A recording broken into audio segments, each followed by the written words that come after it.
আসসালামু আলাইকুম ওয়া রাহমাতুল্লাহ। প্রিয় দর্শক, যে কারণে ফিলিস্তিন দূতাবাসের সামনে সহকর্মীর ওপর গুলি চালান কনস্টেবল কাউসার, যে বর্ণনা দিলেন ফিলিস্তিন দূতাবাসের নিরাপত্তা কর্মী, জানাবো এর বিস্তারিত। ভিডিওটি না টেনে দেখতে থাকুন।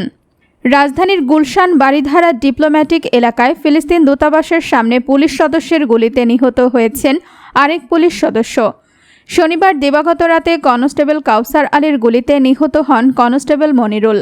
নিহত মনিরুল ইসলাম ঢাকা মহানগর পুলিশের কূটনৈতিক নিরাপত্তা বিভাগে কর্মরত ছিলেন। এ ঘটনায় জাপান দূতাবাসের গাড়ি চালক সাজ্জাদ শেখও গুরুতর গুলিবিদ্ধ হয়েছেন। প্রাথমিকভাবে জানা গেছে, দায়িত্ব পালনরত দুই পুলিশ সদস্যের মধ্যে কথা কাটাকাটি হচ্ছিল। এক পর্যায়ে কাউসার আলী অস্ত্র তাক করে গুলি ছোড়েন। সরাসরি বুকে গুলি লেগে মাটিতে লুটিয়ে পড়েন মনিরুল ইসলাম। গুলি করার সময় তার অস্ত্রের একটা ম্যাগাজিন খালি হয়ে গেলে আরেকটি ম্যাগাজিন লাগিয়ে গুলি করেন।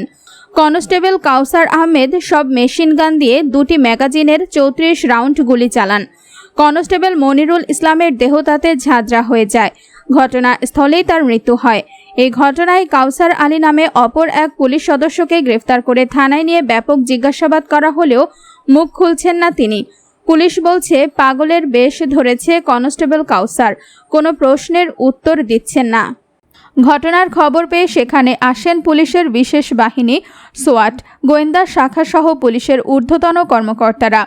তবে এমন ঘটনা কিভাবে ঘটল সেই বিষয়ে ফিলিস্তিন দূতাবাসের এক নিরাপত্তা কর্মী জানান, ঘটনার সময় তারা দূতাবাসের ভেতরে ছিলেন।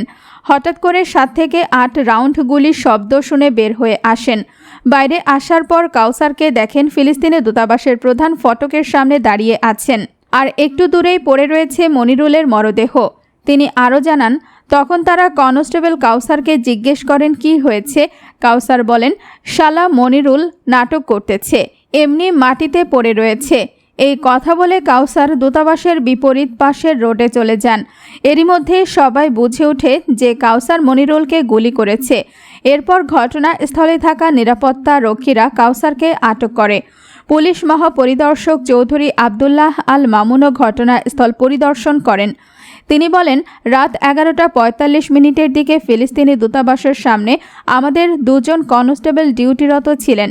এদের মধ্যে কনস্টেবল কাউসার আলীর গুলিতে কনস্টেবল মনিরুল ইসলাম ঘটনাস্থলে মারা যান।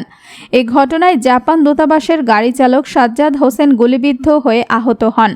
তিনি এখন ইউনাইটেড হাসপাতালে চিকিৎসাধীন। সাজ্জাদ হোসেনের শরীরে 3 রাউন্ড গুলি লেগেছে।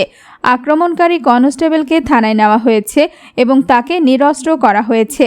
আমরা তাকে জিজ্ঞাসাবাদ করছি। মনিরুল ইসলামের মরদেহ ময়নাতদন্তের জন্য শহীদ সোহরাওয়ার্দী মেডিকেল কলেজ ও হাসপাতালে পাঠানো হয়েছে। ঘটনাস্থল থেকে আমরা কিছু গুলির খোসা এবং 20 রাউন্ড গুলি উদ্ধার করেছি।